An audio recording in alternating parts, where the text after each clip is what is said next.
ഗോവിന്ദനാമസങ്കീർത്തനം. ഗോവിന്ദ ഗോവിന്ദ. നമഃ പാർവതീപതയേ. ഹര ഹര മഹാദേവ. തുടങ്ങട്ടെ.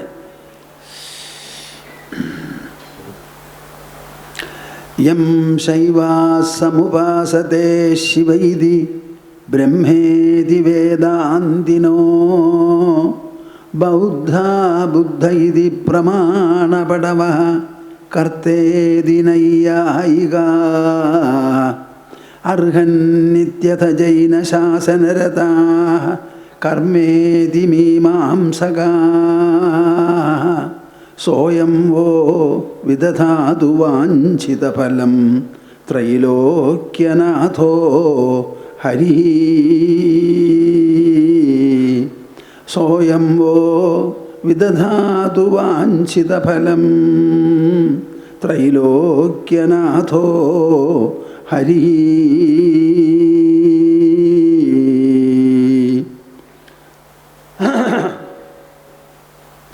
ശുദ്ധോ ബുദ്ധോ വിമുക്തഃ ശ്രുതിശിഖരഗിരാം മുഖ്യതാത്പര്യഭൂമിഃ യസ്മാജ്ജാതം സമസ്തം ജഗദിദമമൃതാദ്വ്യാപ്യ സർവം സ്ഥിതോ യഃ. യസ്യാംശാംശാവതാരൈഃ സുരനരവനജൈർരക്ഷിതം സർവമേതത് തം ഭൂമാനം മുകുന്ദം ഹൃദിഗതമമലം കൃഷ്ണമേവ പ്രപദ്യേ. തം ഭൂമാനം മുകുന്ദം ഹൃദിഗതമമലം കൃഷ്ണമേവ പ്രപദ്യേ.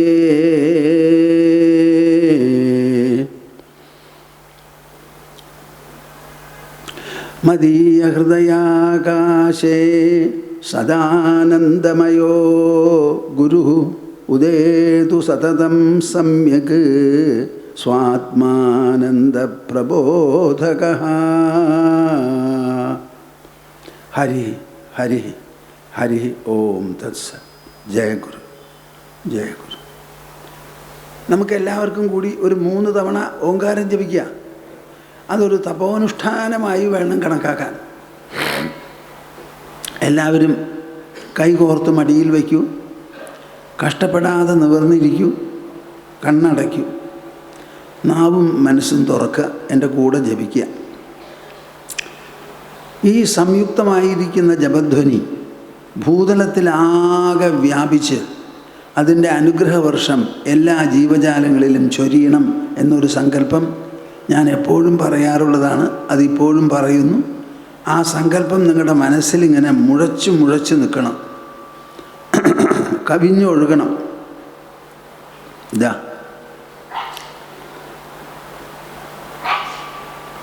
ഓ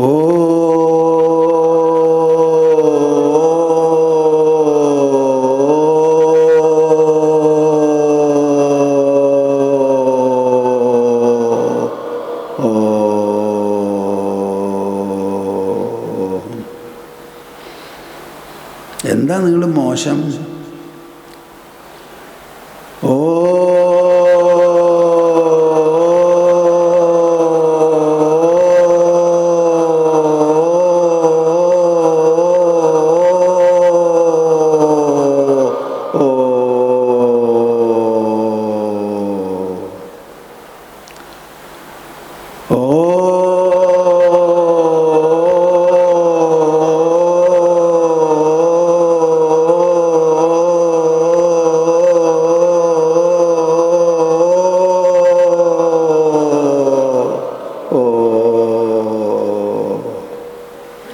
ഹരി ഓം തത്സത്.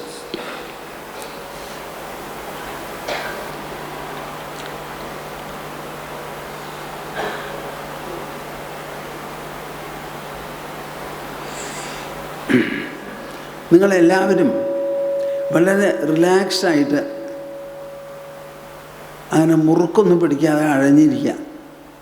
ഈ കേൾക്കുക എന്ന് പറയണത്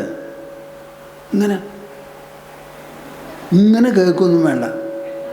ശാന്തമായിട്ടിരുന്ന് ചെവി അടയ്ക്കാനും തുറയ്ക്കാനും നമുക്ക് പറ്റില്ലല്ലോ, കണ്ണുപോലെയല്ലല്ലോ. അപ്പോൾ ഈ പറയുന്ന ശബ്ദം, ആ തരംഗങ്ങൾ നിങ്ങളുടെ ചെവിയുടെ ഉള്ളിൽ തട്ടി തലച്ചോറിൽ ചെന്ന് അതിൻ്റേതായ പ്രതികരണങ്ങളും അനുഭവം അറിവുമൊക്കെ ഉണ്ടാക്കും. അങ്ങനെ റിലാക്സ്ഡ് ആയിട്ട് കേൾക്കുന്ന ഒരു സമ്പ്രദായമുണ്ട്. അത് നിങ്ങളെല്ലാവരും മനസ്സിലാക്കിയിട്ടില്ലെങ്കിൽ മനസ്സിലാക്കും. ഇങ്ങനെ ഇരുന്നാൽ മതി. തന്നെ പറയുന്നത് കേട്ടോളൂ. ഞാനിവിടെ സംസാരിക്കാൻ പോകുന്ന ദിവസങ്ങളിൽ പ്രേക്ഷകരും സ്വാമിജിയും തമ്മിലൊരു ബന്ധം, ഒരു ഇണക്കം രചിക്കണം എന്നൊരു ഉദ്ദേശം എനിക്കുണ്ട്. ആ ഇണക്കത്തിലൂടെയാണ് പ്രവക്താവിൻ്റെ പ്രവചനം ശ്രോതാക്കളുടെയും പ്രേക്ഷകന്മാരുടെയും ഉള്ളിൽ വേണ്ടതുപോലെ പ്രവേശിച്ച് അതിൻ്റെ സ്പന്ദനങ്ങളും പ്രസരണങ്ങളും രചിച്ച് അവർക്കുണ്ടാകേണ്ടതായ ഒരു താതാത്മ്യം, അതോട് കൂടിയിട്ടുള്ള ഒരു ഐക്യം സംഭവിക്കുക. നമ്മൾ കേൾക്കുക, എല്ലാവരും കേൾക്കും. കേട്ടത് വേണ്ടതുപോലെ മനസ്സിൽ പതിയണം. പതിഞ്ഞ് ആ പതിഞ്ഞതിനനുസരിച്ച് ഒരു പരിഷ്കാരമോ പവിത്രതയോ പരിവർത്തനമോ മനസ്സിലുണ്ടാവണം. അപ്പോഴേ ഈ തത്വശ്രവണം തത്വമനനമായി രൂപഭേദങ്ങൾ ഉണ്ടാക്കാൻ പറ്റുള്ളൂ.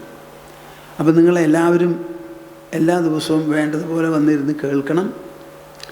സാധാരണ ഇത്ര വൈകിട്ട് ഞാൻ സംസാരിക്കാറില്ല. ഇത്തവണ എല്ലാവരും കൂടി വൈകിട്ടാണ് നമ്മളെ കൊണ്ടിട്ടത്. എന്താണെന്നറിയില്ല. ഇനിയിപ്പോൾ സ്വാമിജിയുടെ സംഭാഷണം വേണ്ടാന്നൊരു ഉദ്ദേശവും കൂടി ഉണ്ടോയെന്ന് അറിയില്ല. അപ്പോൾ 5:15 മുതൽക്ക് 6:15 വരെ എന്ന് പറഞ്ഞാൽ കുറേ ആൾക്കാരൊക്കെ ഇവിടുന്ന് പോയി കാണും. പിന്നെയുള്ളവർ ഇതിൽ താല്പര്യമുള്ളവരാവും. അപ്പോൾ അവർക്കെങ്കിലും കുറച്ച് കൂടുതൽ നന്മ ഉണ്ടാവട്ടെ എന്നൊരഭിപ്രായം എൻ്റെ മനസ്സിലുണ്ട്. അതനുസരിച്ച് ഞാൻ സംസാരിക്കട്ടെ. നിങ്ങൾ കേൾക്കാൻ തയ്യാറുണ്ടോ? ഉണ്ടെന്നുള്ളത് ഞാൻ എങ്ങനെ അറിയും? ഒന്ന് കൈ പൊന്തിക്കാൻ. ഓക്കെ, ശരി. ഈ ശ്രീമദ് ഭാഗവതം എന്ന് പറയുന്നത് വളരെ ശ്രദ്ധയോടുകൂടി കേൾക്കേണ്ടതാണ്.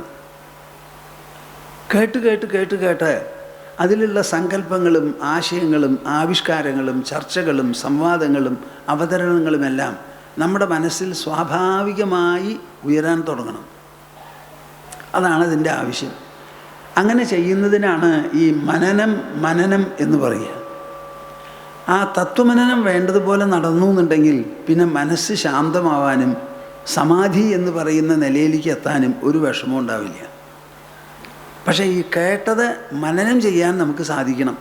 അത് ഒരു തവണ കേട്ടതുകൊണ്ടാവില്ല. ഒന്നുകിൽ വായിച്ച് മനസ്സിലാക്കണം, അല്ലെങ്കിൽ അധികം തവണ കേൾക്കണം. അപ്പം ഞാൻ ഈ ശ്രീമദ് ഭാഗവതം എന്താണെന്ന് ഇന്ന് ഉച്ചയ്ക്ക് പറയുണ്ടായി. അതേമാതിരി നിങ്ങളോടും ഞാനത് പറഞ്ഞ് ആ ശ്ലോകം നിങ്ങളൊന്ന് സ്വായത്തമാക്കാൻ നോക്കണം, അറിഞ്ഞിട്ടില്ലെങ്കിൽ. ശ്രീമദ് ഭാഗവതം പുരാണമമലം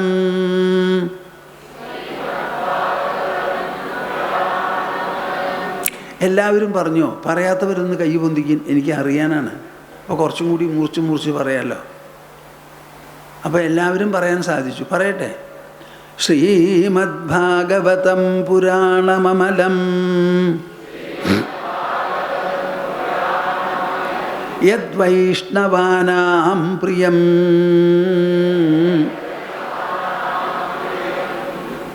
ശബ്ദം പോരല്ലോ. എന്താ നിങ്ങൾ ഇത്ര അധികം ആൾക്കാർ ജപിച്ചാൽ ഇത്രയും ശബ്ദം ഉണ്ടാവുള്ളൂ? യസ്മിൻ പാരമഹംസ്യമേകമമലം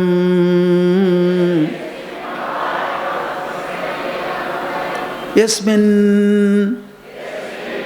പാരമഹംസ്യമേകമമലം ജ്ഞാനം പരം ഗീയതേ ജ്ഞാനം പരം ഗീയതേ തത്ര ജ്ഞാനവിരാഗഭക്തിസഹിതം നൈഷ്കർമ്മ്യമാവിഷ്കൃതം തച്ഛൃണ്വൻ വിപഠൻ വിചാരണപരോ തച്ഛൃണ്വൻ വിപഠൻ വിചാരണപരോ ഭക്ത്യാ വിമുച്യേന്നരഃ.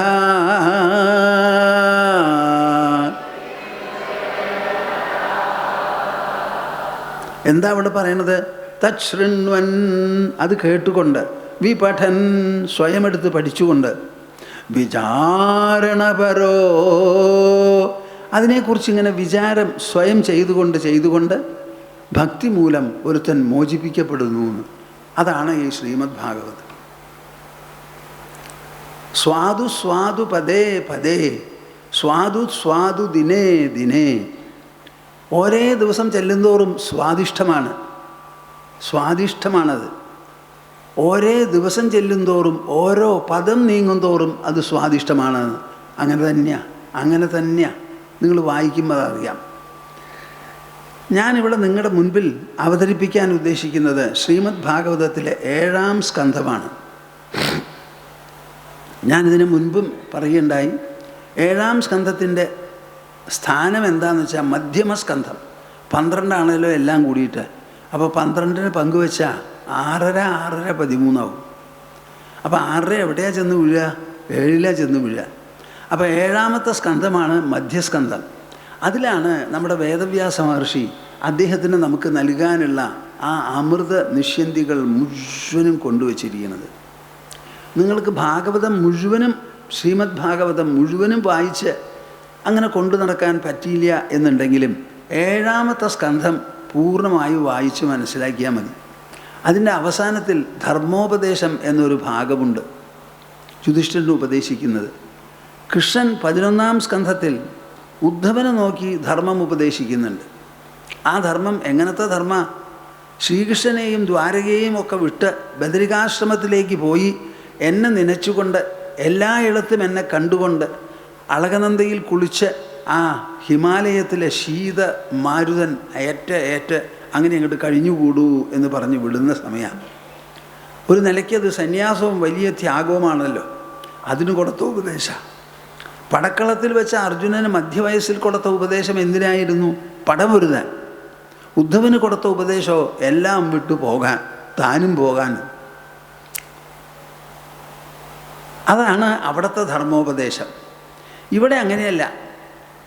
ഇവിടെ യുധിഷ്ഠിരന് നാരദ മഹർഷി ഉപദേശിക്കുന്നതാണ്. അപ്പം യുധിഷ്ഠിരന് നാരദ മഹർഷി ഉപദേശിക്കുമ്പോൾ യുധിഷ്ഠിരൻ മഹാരാജാവാണ്. അപ്പം അദ്ദേഹത്തിന് ഉപദേശിക്കുന്ന സമയത്ത് അത് വളരെ നന്നാവണമെന്നുണ്ടല്ലോ. അത് ലൗകികവും ഭൗതികവും ഒക്കെ ആയിട്ടുള്ള കാര്യങ്ങളൊക്കെ അവിടെ പറയും. നല്ലൊരു ധർമ്മോപദേശമാണ്. ആ ഭാഗം ഞാൻ ഇത്തവണ നിങ്ങളോട് പറയാൻ ഉദ്ദേശിക്കുന്നില്ല. ബാക്കിയുള്ളത് തന്നെ പറയാൻ പറ്റുമോ എന്നെനിക്കറിയില്ല. ഞാൻ പറയാൻ അങ്ങോട്ട് പുറപ്പെടുമ്പോൾ എന്താ പറയാമെന്ന് എനിക്ക് തന്നെ അറിയില്ലല്ലോ. നിങ്ങളെ മാതിരി ഞാനും ഒരു ശ്രോതാവാണ്. അപ്പം ഞാൻ ആദ്യമായി അതിൻ്റെ ആദ്യത്തെ അധ്യായം ഒരു പാരായണ രൂപത്തിൽ ചെയ്യാം. നിങ്ങളെല്ലാവരും കേൾക്കാൻ ഇഷ്ടപ്പെട്ടിട്ടുണ്ടോ? എനിക്ക് നിങ്ങളെല്ലാവരും പാരായണക്കാരാവണം എന്നുണ്ട്. നമ്മൾ 21-ാമത്തെ കൊല്ലമാണ് സഭാനികേതൻ ഇവിടെ കെട്ടിയുണ്ടാക്കി അതിൽ നമ്മുടെ പരിപാടികൾ പൂർണ്ണമായി നടത്താൻ സാധിക്കുന്നത്. അത് നിങ്ങളുടെ എല്ലാവരുടെയും ജീവിതത്തിൽ ഒരു വലിയ മാറ്റം സൂചിപ്പിക്കണമത്.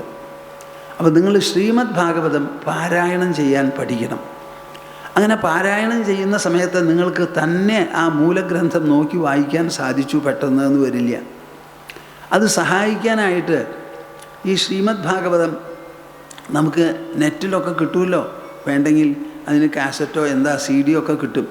ആ CD മേടിച്ച് വെച്ച് അത് കേട്ടുകൊണ്ട് നിങ്ങളിങ്ങനെ വായിക്കുകയാണെങ്കിൽ ഒരു 100 തവണ വായിക്കുന്ന ഫലം കേട്ടു വായിക്കുമ്പോൾ ഒറ്റ തവണ വായിക്കുന്നത് കൊണ്ടും കേൾക്കുന്നതുകൊണ്ടും കിട്ടും.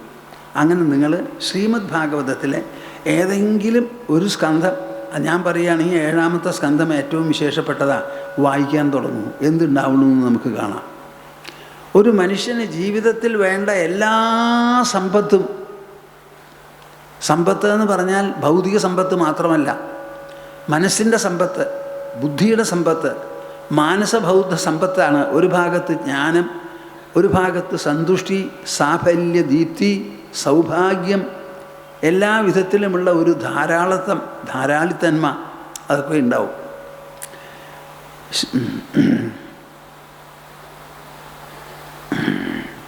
ശ്രീമദ് ഭാഗവതം എന്ന് പറയുന്നത് 3 വിഷയങ്ങളെയാണ് കൈകാര്യം ചെയ്യുന്നത്. എന്താ 3 വിഷയങ്ങൾ? ഭക്തി വിരക്തി ഭഗവത് പ്രബോധ. ഭഗവാനോട് തോന്നുന്ന ആ ഭാവമാണ് ഭക്തി. നിങ്ങൾക്ക് എന്ത് വിചാരം ഭഗവാനെക്കുറിച്ച് വന്നാലും വിരോധമില്ല. ഭഗവാൻ എനിക്ക് ഇഷ്ടപ്പെട്ടവനാണെന്ന് തോന്നുന്നുവോ, അങ്ങനെ ആയിക്കോട്ടെ. അല്ല, ഭഗവാനോട് എനിക്കൊരു മിത്രഭാവമാണ്, അതിനും വിരോധമില്ല. ഇനി ഭഗവാനോട് ദേഷ്യവും വിശ്വാസക്കുറവും ഉണ്ടെങ്കിൽ അതിനും വിരോധമില്ല. പക്ഷേ ഭഗവാനായിരിക്കണം ആ ഭാവവികാരത്തിൻ്റെ പാത്രം എന്നാണ് കാര്യം. ആ ഭക്തി എന്തൊക്കെ തരത്തിലാണ് അഭ്യസിക്കുക, എങ്ങനെയാണ് വളർത്തിയെടുക്കുക, അതിൻ്റെ വളർച്ച ഏതേത് രീതിയിലാണ്, എത്രയൊക്കെ പതനത്തിലൂടെയാണ്, അത് അവസാനം മനുഷ്യനെ കൊണ്ടെത്തിക്കുന്നത് എവിടെയാണ്? ഭഗവാൻ വേറെയാണോ, ഭക്തൻ വേറെയാണോ, ഭഗവാന്റെ ശരിയായിട്ടുള്ള നില എന്താ? എല്ലാവരും പറയുന്നുണ്ടല്ലോ സർവ്വവ്യാപി സർവ്വവ്യാപി സർവ്വവ്യാപി സർവ്വവ്യാപി. സർവ്വവ്യാപി എന്ന് പറഞ്ഞാൽ ഭഗവാൻ എൻ്റെ ചുറ്റുമില്ലേ, എൻ്റെ ഉള്ളിലുമില്ലേ? എന്നാൽ ഞാൻ എന്താ കാണാത്തത്, കേൾക്കാത്തത്, മനസ്സിലാകാത്തത്? ഇങ്ങനെ പലതരത്തിലുള്ള ചോദ്യങ്ങൾ നമുക്ക് വരേണ്ടതാണ്. അങ്ങനെ ഭഗവാനെ പറ്റി പല ചോദ്യങ്ങളും ചർച്ചകളും ശ്രീമദ് ഭാഗവതത്തിൽ ചർച്ച ചെയ്യുന്നുണ്ട്. ഭഗവാനെ കൊണ്ടുവന്ന് നിർത്തി, അപ്പുറത്തൊരു ഭക്തനെയും കൊണ്ടുവന്ന് നിർത്തി, രണ്ടാളും തമ്മിലുള്ള ഒരു കൂടിക്കാഴ്ച, ഒരു സംവാദം വരെ നമ്മുടെ പരമഹംസന്മാർ നടത്തിയിട്ടുണ്ട്. ആരാ ഇത് നടത്തുക? എവിടെയാണ് നിങ്ങൾക്കിത് കാണാൻ പറ്റുക? പുണ്യനിർഭരമായിരിക്കുന്ന ഈ ഭാരതഭൂമിയിൽ മാത്രമേ ഇത്തരമൊരു സംസ്കാരം ഉടലെടുത്ത് ആയിരാണ്ടുകളായി നിലനിന്ന് പോരുന്നുള്ളൂ. വേറെ ഒരു സ്ഥലത്തും നിങ്ങൾക്ക് കാണില്ല. നമുക്ക് ഭഗവാൻ ഒരു പേടിസ്വപ്നമല്ല, വെറും സ്നേഹഭാജനവുമല്ല. ഭഗവാൻ നമുക്ക് എല്ലാമാണ്, എല്ലാറ്റിലുമുണ്ട്, എപ്പോഴുമുണ്ട്. അങ്ങനെ ഭഗവാനെ കാണാനും കേൾക്കാനും അനുഭവിക്കാനും സാക്ഷാത്കരിക്കാനും ആ സാക്ഷാത്കാരത്തിൻ്റെ തിമിർപ്പിൽ നമ്മുടെ ജീവിതം ഉത്സാഹഭരിതമാക്കി നടത്താനും സാധിപ്പിക്കണം. ഈശ്വരനെ ഹൃദയത്തിൽ പ്രതിഷ്ഠിക്കണം. ഇതാണ് വേദവ്യാസ മഹർഷിയുടെ ഉദ്ദേശം. അത് നിങ്ങളെല്ലാവരും മനസ്സിലാക്കണം. അപ്പോൾ ഒരു ചോദ്യം ചോദിക്കുകയാണ് രാജാവ്. ഇതെന്താ അത്? എന്ത് ചോദ്യവും നമുക്ക് ചോദിച്ചൂടെ? അവനവനെ പറ്റി ചോദിക്കാം. എൻ്റെ മനസ്സെന്താ പവിത്രമാകാത്തത്? എനിക്കെന്തിനാ പൊട്ട പ്രേരണകളും കാര്യങ്ങളുമൊക്കെ നടക്കണത്? എന്തുകൊണ്ടിങ്ങനെ? നന്നായിക്കൂടെ? നന്മയുടെ പ്രേരണകൾ വരാത്തതെന്ത്? തിന്മ പ്രേരണകൾ ഉണ്ടാകുന്നതെങ്ങനെ? തിന്മയിൽ നിന്ന് നന്മയ്ക്കുള്ള പ്രയാണം എന്ത്? ഇതൊക്കെ നിങ്ങൾക്ക് ചോദ്യം മനസ്സിലാക്കാമല്ലോ, എന്തു വേണമെങ്കിൽ.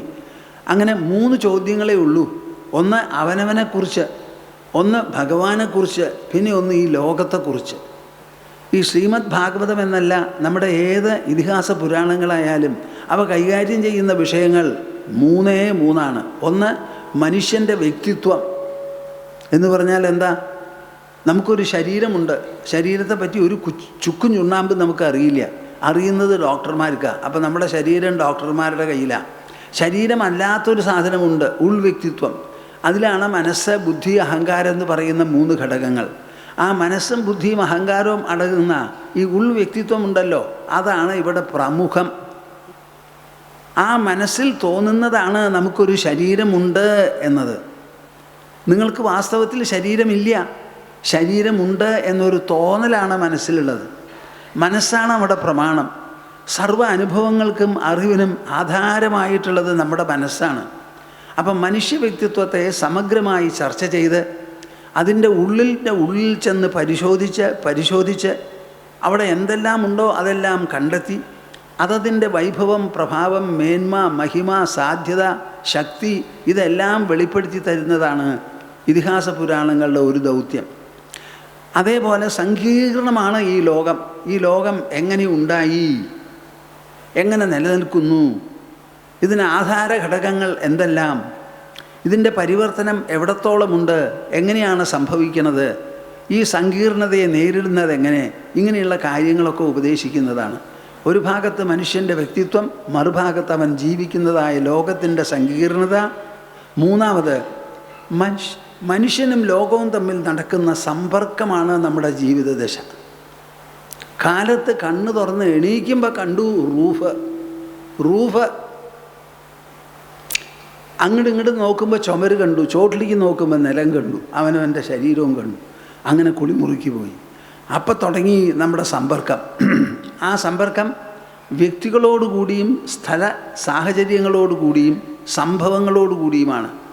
ഒന്നിലോ നിങ്ങൾ വ്യക്തികളുമായി സമ്പർക്കം നടത്തും. വീട്ടിലുള്ളവരും വ്യക്തികളാണ്, ഔദ്യോഗിക തലത്തിലുള്ളവരും വ്യക്തികളാണ്, സമാജത്തിൻ്റെ അംഗങ്ങളും വ്യക്തികളാണ്. അപ്പോൾ നമുക്ക് പേഴ്സൺസ്, പ്ലേസസ് ആൻഡ് ഈവൻറ്റ്സ് എന്ന 3 എണ്ണത്തോടു കൂടിയാണ് സമ്പർക്കം. ആ സമ്പർക്കം എങ്ങനെ നടത്തണം, അതിലെന്തെല്ലാം വിഷമങ്ങൾ ഉണ്ടെങ്കിൽ ആ വിഷമങ്ങളെ എങ്ങനെ നേരിടണം, ആ സമ്പർക്കത്തിലൂടെ തന്നെ നമുക്ക് മേപ്പോട്ട് പോകാൻ സാധിക്കുമോ, എങ്ങനെ, എവിടത്തോളം, അതിൻ്റെ ലക്ഷണങ്ങൾ എന്തെല്ലാം, ഈ 3 കാര്യങ്ങളെ നമ്മൾ ചർച്ച ചെയ്യുന്നുള്ളൂ. വ്യക്തി, ആ വ്യക്തിയുടെ വ്യക്തിത്വം,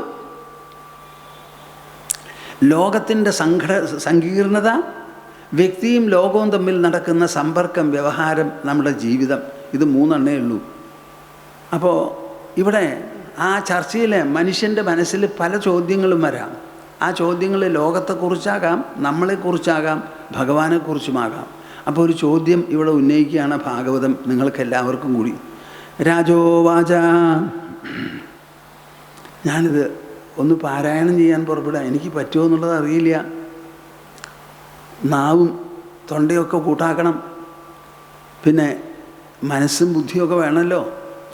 സാധാരണ ഈ ശ്രീമദ് ഭാഗവതം വായിക്കുന്ന സമയത്ത് സ്പീഡിലാണ് വായിക്കുക. സപ്താഹത്തിന് തെറ്റിതിരിച്ച് വായിക്കാൻ കൂടെ ഒരാളുണ്ടാവണം. ചിലപ്പോൾ ചില ഹ്രസ്വം ദീർഘമായി എന്ന് വരാം, ചില വിസർഗം പോയി എന്ന് വരാം, ഇല്ലാത്തയിടത്ത് ഉണ്ടായി എന്ന് വരാം, ഖരം മൃദുവായി ഉച്ചരിച്ചു എന്ന് വരാം, മൃദുവിനെ ഖരമാക്കി എന്നും വരാം. അങ്ങനെ പലതരത്തിലുള്ള സന്ധിപ്രയോഗങ്ങളിലൊക്കെ ചിലപ്പോൾ പിഴവുകൾ വരാം. അത് തിരുത്താനായിട്ട് ഒരാൾ കൂടെ ഉണ്ടാവണം.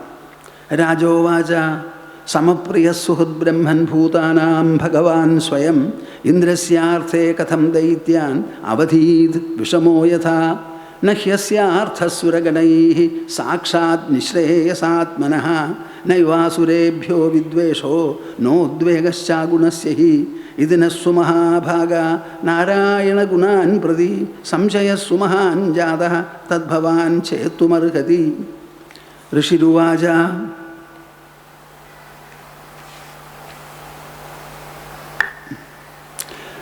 സാധുപൃഷ്ടം മഹാരാജ ഹരേശ്ചരിതമദ്ഭുതം യദ്ഭാഗവതമാഹാത്മ്യം ഭഗവദ്ഭക്തിവർദ്ധനം ഗീയതേ പരമം പുണ്യം ഋഷിഭിർനാരദാദിഭിഃ നത്വാ കൃഷ്ണായ മുനയേ കഥയിഷ്യേ ഹരേ കഥാം. നിർഗുണോ വിഹ്യജോ വ്യക്തോ ഭഗവാൻ പ്രകൃതേഃ പരഃ സ്വമായാ ഗുണമാവിശ്യ ബാധ്യബാധകതാം ഗതഃ. സത്വം രജസ്തമൈതി പ്രകൃതേർനാത്മനോ ഗുണാഃ ന തേഷാം യുഗഭദ്രാജൻ ഹ്രാസ ഉല്ലാസ ഏവ വാ. ജയകാലേ തു സത്വസ്യ ദേവർഷീൻ രജസോ സുരാൻ തമസോ യക്ഷരക്ഷാംസി തത്കാലാനുഗുണാ ഗുണോ ഭജത്. ജ്യോതിരാതിരിവാഭാതി സംഘാതാന്ന വിവിച്യതേ വിദന്തി ആത്മാനമാത്മസ്ഥം മഥിത്വാ കവയോന്തതഃ. യദാ ശിശൃക്ഷുപുരാത്മനഃ പരോ രജസൃജത്യേഷ പൃഥക് സ്വമായയാ സത്വം വിചിത്രാസുരിരം സുരീശ്വരഃ ശയിഷ്യമാണസ്തമയീരയത്യസൗ. നിങ്ങൾ കേൾക്കുന്നുണ്ടോ? ഞാൻ വായിക്കട്ടെ? ഇഷ്ടമാണോ? അല്ലെങ്കിൽ നിർത്തി സംസാരിക്കാം? കാലം ചരന്തം സൃജതീശാശ്രയം പ്രധാനപുംഭ്യാം നരദേവ സത്യകൃത് യേഷ രാജന്നപി കാലയീശിത സത്വം സുരാനീകമിവൈധയത്യതഃ. തത്പ്രത്യനീകാനസുരാൻ സുരപ്രിയോ രജസ്തമസ്കാൻ പ്രമിണോത്യുരുശ്രവാഃ. അത്രൈബോധാഹൃതപൂർവമിതിഹാസസുരർഷിണ പ്രീത്യാ മഹാക്രതൗ രാജൻ പൃച്ഛതേ അജാതശത്രവേ. ദൃഷ്ട്വാ മഹാദ്ഭുതം രാജാ രാജസൂയേ മഹാക്രതൗ വാസുദേവേ ഭഗവതി സായുജ്യം ചേതി ഭൂഭുജഃ. തത്രാസീനം സുരർഷിം രാജാ പാണ്ഡുസുതക്രതൗ പപ്രച്ഛ വിസ്മിതമനാ മുനീനാം ശൃണ്വതാമിദം. യുധിഷ്ഠിരോവാച, അഹോ അത്യദ്ഭുതം ഹേതത് ദുർലഭൈകാന്തിനാമപി വാസുദേവേ പരേ തത്വേ പ്രാപ്തിശ്ചൈദ്യസ്യ വിദ്വിഷഃ. ഏതദ്വേദിതുമിച്ഛാമഃ സർവ ഏവ വയം മുനേ ഭഗവന്നിന്ദയാ വേനോ ദ്വിജൈസ്തമസി പാതിതഃ. ദമഘോഷസുതഃ പാപ ആരഭ്യ കലഭാഷണാത് സംപ്രത്യമർഷി ഗോവിന്ദേ ദന്തഭക്ത്രശ്ച ദുർമതിഃ ശബദോ രസകൃദ്വിഷ്ണും യദ്ബ്രഹ്മ പരമവ്യയം ശ്വിത്രോ ന ജാതോ ജിഹ്വായാം നാന്ധം വിവിശതുസ്തമഃ കഥം തസ്മിൻ ഭഗവതി ദുരവഗ്രാഹധാമനി പശ്യതാം സർവലോകാനാം ലയമീയുതുരഞ്ജസാ ഏതദ്ഭ്രാമ്യതി മേ ബുദ്ധിഃ ദീപാർച്ചിരിവ വായുനാ ബ്രൂഹ്യേതദദ്ഭുതതമം ഭഗവാൻ ഹ്യത്ര കാരണം. ബാദരായനിരുവാച രാജ്ഞസ്തദ്വചാകർണ്യ നാരദോ ഭഗവാൻ ഋഷിഃ തുഷ്ടപ്രാഹത്തമാഭാഷ്യ ശൃണ്വത്യാഃ തത്സദഃ കഥാഃ. നാരദ ഉവാച നിന്ദനസ്തവ സത്കാരണ്യകാരാർത്ഥം കലേവരം പ്രധാനപരയോ രാജൻ അവിവേകേന കൽപ്പിതം ഹിംസാ തദഭിമാനേന ദണ്ഡപാരുഷ്യയോർയഥാ വൈഷമ്യമിഹ ഭൂതാനാം മമാഹമിതി പാർത്ഥിവ യന്നിബദ്ധോഭിമാനോയം തദ്വധാത് പ്രാണിനാം വധഃ തഥാ ന യസ്യ കൈവല്യാത് അഭിമാനോഖിലാത്മനഃ പരസ്യ ദമകർത്തുർഹി ഹിംസാ കേനാസ്യ കൽപ്യതേ തസ്മാദ് വൈരാനുബന്ധേന നിർവൈരേണ ഭയേന വാ സ്നേഹാത് കാമേന വാ യുഞ്ജ്യാത് കഥഞ്ചിന്നേക്ഷതേ പൃഥക് യഥാ വൈരാനുബന്ധേന മർത്യസ്തന്മയതാമിയാത് ന തഥാ ഭക്തിയോഗേന ഇതി മേ നിശ്ചിതാ മതിഃ. കീടപേശസ്കൃതാരുദ്ധഃ കുഡ്യായാം തമനുസ്മരൻ സംരംഭഭയയോഗേന വിന്ദതേ തത്സ്വരൂപതാം. ഏവം കൃഷ്ണേ ഭഗവതി മായാമനുജൈശ്വരേ വൈരേണ ഭൂതപാപ്മാനഃ തമാപുരനുചിന്തയ കാമാദ്വേഷാദ് ഭയാത് സ്നേഹാത് യഥാ ഭക്തേശ്വരേ മനഃ ആവേശ്യ തദകം ഹിത്വാ ബഹവസ്തദ്ഗതിം ഗതാഃ ഗോപ്യഃ കാമാത് ഭയാത് കംസോ ദ്വേഷാച്ചൈദ്യാദയോ നൃപാഃ സംബന്ധാത് വൃഷ്ണയ സ്നേഹാത് യൂയം ഭക്ത്യാ വയം വിഭോ. കഥമോപി നവേന സ്യാത് പഞ്ചാനാം പുരുഷം പ്രതി തസ്മാത് കേനാപ്യുപായേന മനഃ കൃഷ്ണേ നിവേശയേത്. മാതൃശ്വശ്രേയോ വശ്ചൈദ്യോ ദന്തവക്ത്രശ്ച പാണ്ഡവ പാർഷദപ്രവരൗ വിഷ്ണോഃ വിപ്രശാപാത് പദാച്യുതൗ. യുധിഷ്ഠിര ഉവാച കീദൃശഃ കസ്യ വാ ശാപോ ഹരിദാസാഭിമർശനഃ അശ്രദ്ധേയ ഇവാഭാതി ഹരേരേകാന്തിനാം ഭവഃ. ദേഹേന്ദ്രിയാസുഹീനാനാം വൈകുണ്ഠപുരവാസിനാം ദേഹസംബന്ധസംബദ്ധം ഏതദ് വ്യാഖ്യാതുമർഹസി. നാരദ ഉവാച ഏകദാ ബ്രഹ്മണപുത്ര വിഷ്ണോർലോകം യദൃച്ഛയാ സനന്ദനാദയോ ജിഗ്മുഃ ചരന്തോ ഭുവനത്രയം പഞ്ചഷഡ്ഢായനാർഭാഭാഃ പൂർവേഷാമപി പൂർവജാഃ ദിഗ്വാസസഃ ശിശൂന്മത്വാ ദ്വാസ്ഥൗ താൻ പ്രത്യഷേധതാം. അശപൻ കുപിതാ ഏവം യുവാം വാസം ന ചാർഹതഃ രജസ്തമോഭ്യാം രഹിതേ പാദമൂലേ മധുദ്വിഷഃ പാപിഷ്ഠാമാസുരീം യോനിം ബാലിശൗ യാതമാശ്വതഃ. ഏവം ശപ്തൗ സ്വഭവനാത് പതന്തൗ തൈ കൃപാലുഭിഃ പ്രോക്തൗ പുനർജന്മഭിർവാം ത്രിഭിർലോകായ കൽപ്പതാം. ജജ്ഞാതേതൗ ദിദേഃ പുത്രൗ ദൈത്യദാനവവന്ദിതൗ ഹിരണ്യകശിപുർജ്യേഷ്ഠോ ഹിരണ്യാക്ഷോ അനുജസ്തതഃ. ഹതോ ഹിരണ്യകശിപുഃ ഹരിണാ സിംഹരൂപിണ ഹിരണ്യാക്ഷോധരോദ്ധാരേ ബിഭ്രതാ സൗകരം വപുഃ. ഹിരണ്യകശിപുഃ പുത്രം പ്രഹ്ലാദം കേശവപ്രിയം ജിഘാം സുരകരോജ്ഞാനായാതനാ മൃത്യുഹേതവേ.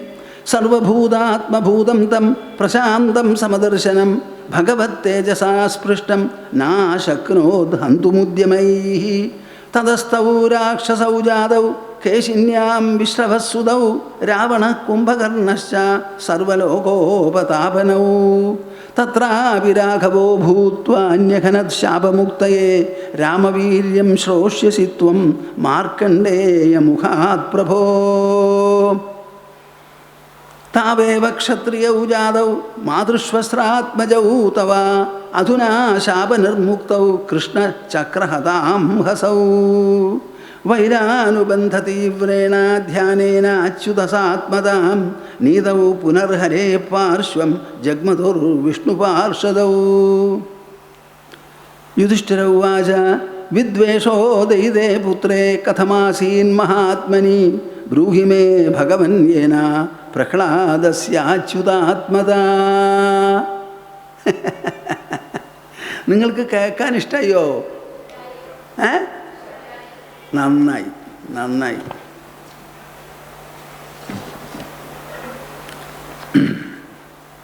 നോക്കൂ, ശ്രീമദ് ഭാഗവതം എന്ന് പറയുന്നത് ഒരു മഹത് ശാസ്ത്രമാണ്. ശാസ്ത്രം എന്ന വാക്കിന് അർത്ഥം തന്നെ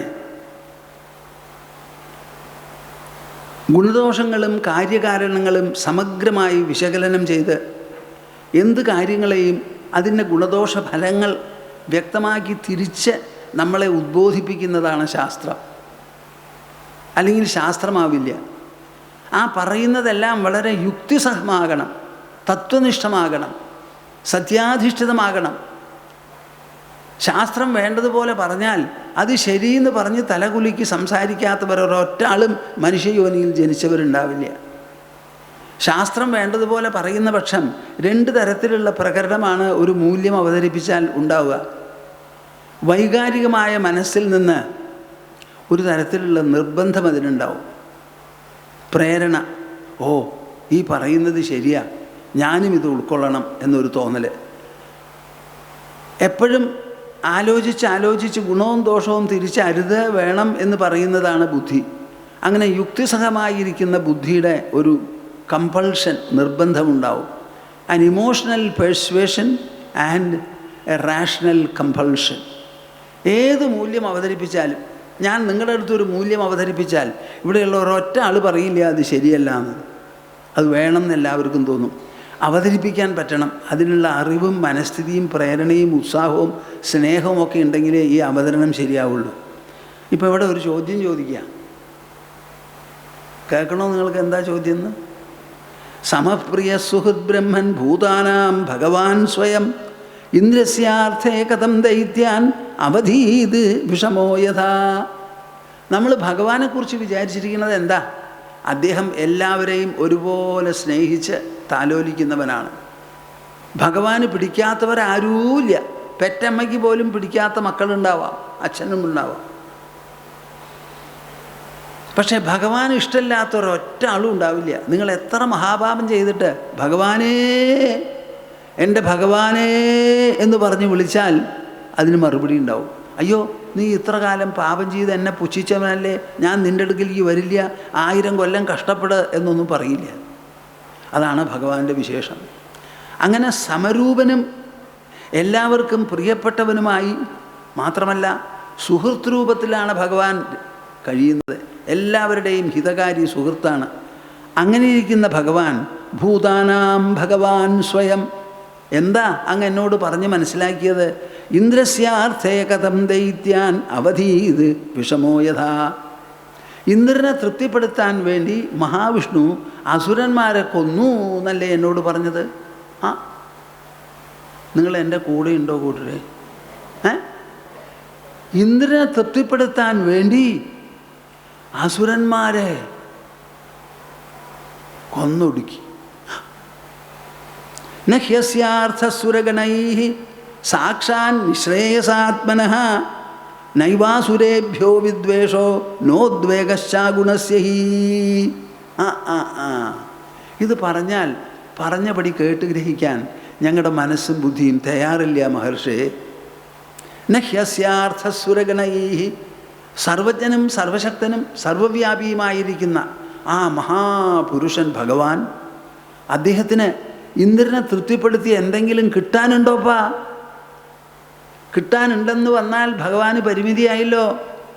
നിങ്ങൾ കേൾക്കുന്നുണ്ടോ? മനസ്സിലാവുന്നുണ്ടോ? രസം തോന്നുന്നുണ്ടോ? ഹൈ, ഇന്ദ്രന് വേണ്ടിയിട്ട് അസുരന്മാരെ കൊന്നു എന്ന് പറയുമ്പോൾ ഇന്ദ്രനെ തൃപ്തിപ്പെടുത്താൻ എന്താ കാരണം? മഹാവിഷ്ണുവിന് ഇന്ദ്രൻ എന്തെങ്കിലും പ്രത്യേകിച്ച് ആനുകൂല്യം ചെയ്യേണ്ടതുണ്ടോ? നഹ്യസ്യാർത്ഥസുരഗണൈഃ ദേവന്മാരിൽ നിന്ന് ഒന്നും പ്രത്യേകമായിട്ട് ഭഗവാന് കിട്ടാനില്ല. സാക്ഷാൻ നിശ്രേയസാത്മനഃ. ഈ ഭഗവാൻ എന്ന് പറയുന്നത് ആരാ നോക്കൂ, ശ്രീമദ് ഭാഗവതം എങ്ങനെ പഠിപ്പിക്കണമെന്ന്. ഭഗവാന്റെ ഒരു നിർവചനം തന്നിരിക്കുക. സാക്ഷാത് നിശ്രേയസാത്മനഃ.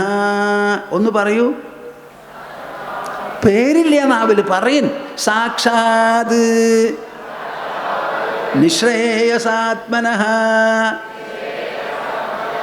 നിശ്രേയസാത്മനഃ. അഭ്യുദയം എന്ന് പറഞ്ഞാൽ പ്രോസ്പെരിറ്റി, അഭിവൃദ്ധി, ഭൗതികമായിട്ടുള്ളത്.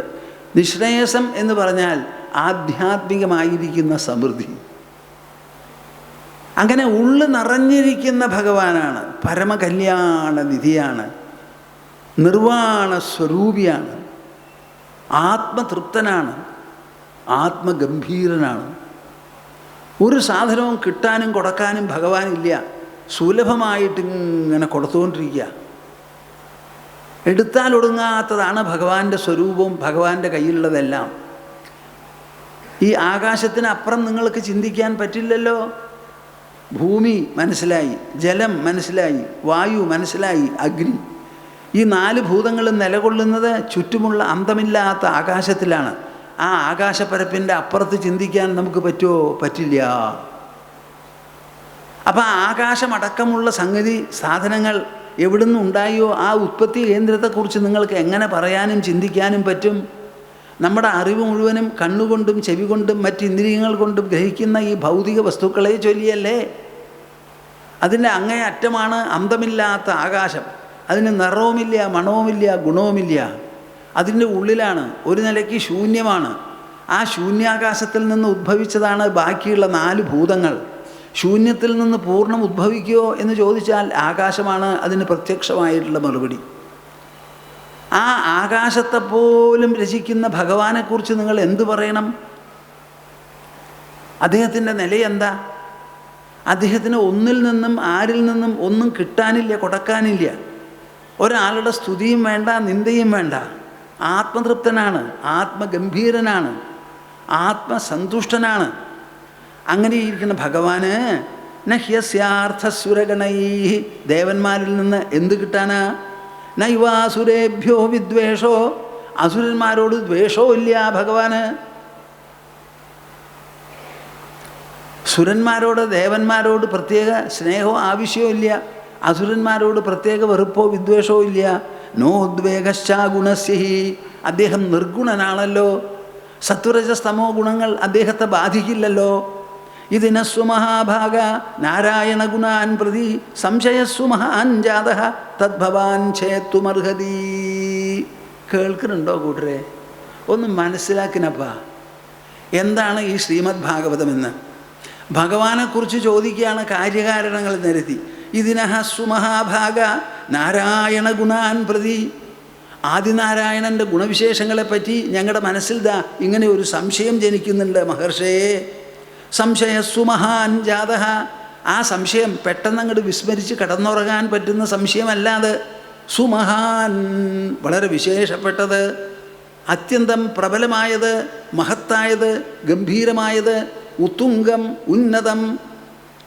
അങ്ങനെയുള്ള ഒരു സംശയത്തെ എന്താ ചെയ്യുക? തദ്ഭവാൻ ഛേത്തുമർഹതി, അങ്ങ് അതിനെ ഞങ്ങൾക്ക് നീക്കിക്കളഞ്ഞു തരണം. അപ്പം മഹർഷി മറുപടി പറയുക, സാധുപൃഷ്ടം മഹാരാജ ഹരേശ്ചരിതമദ്ഭുതം യത് ഭാഗവതമാഹാത്മ്യം ഭഗവത് ഭക്തിവർദ്ധനം ഗീയതേ പരമം പുണ്യം ഋഷിഭിർനാരദാദിഭിഃ നത്വാ കൃഷ്ണായ മുനയേ കഥയിഷ്യേ ഹരേ കഥാം. വാ, നിങ്ങൾക്ക് എനിക്കുണ്ടാവുന്ന സന്തോഷം ഉണ്ടാവുന്നുണ്ടോ കൂട്ടരെ? ഉണ്ടാവും നിങ്ങൾക്ക് ഭക്തി ഉണ്ടെങ്കിൽ. എനിക്കിതൊക്കെ വായിക്കുമ്പോൾ എന്തൊരു സന്തോഷാപ്പാ. വാ, ഒരു പാത്രം കൊണ്ടുവന്ന് അളന്നാൽ അളവ് പാത്രം ഒന്നും ഉണ്ടാവില്ല. സാധുപൃഷ്ടം മഹാരാജ ഹരേശ്ചരിതമദ്ഭുതം. ഓ രാജാവേ, അങ്ങ് ചോദിച്ചത് വളരെ ശരിയായി. ഒന്നാം തരം ചോദ്യ. ഇങ്ങനെ സാധാരണ ചോദിക്കാൻ ആരുമില്ല. ഇങ്ങനെയുള്ള പൃച്ഛകന്മാരെ തേടി നടക്കുന്നതാണ് ഞങ്ങളുടെ മനസ്സും ഹൃദയവും. എന്ത്? ഇങ്ങനെയുള്ള പൃച്ഛകന്മാരെ തേടി നടക്കുന്നതാണ്. ഒരു ടീച്ചർ, ഒരു അധ്യാപകന് ആരെയാണ് പഠിപ്പിക്കാൻ ഇഷ്ടപ്പെടുക? നല്ല കുട്ടികളെ. ഒക്കെ ബുദ്ധുക്കളാണെങ്കിൽ പഠിപ്പിക്കാൻ എങ്ങനെയാണ് സാധിക്കുക? അപ്പം നല്ല കുട്ടികളുണ്ടെങ്കിൽ പ്രകൃത്യ അധ്യാപകന് വലിയ ഇഷ്ടമാണ്. ഈ പാലിൽ അകിട്ടിൽ കുട്ടി ചെന്ന് മുട്ടിയാൽ പാലങ്ങനെ ചുരത്തി കൊടുക്കുന്നത് പോലെയാണ് ശരിയായിട്ടുള്ള വിദ്യ പകർന്നങ്ങോട്ട് കൊടുക്കുന്നത്. അത് മുട്ടാനൊരു കുട്ടി വേണം. ഗീയതേ പരമം പുണ്യം അല്ല,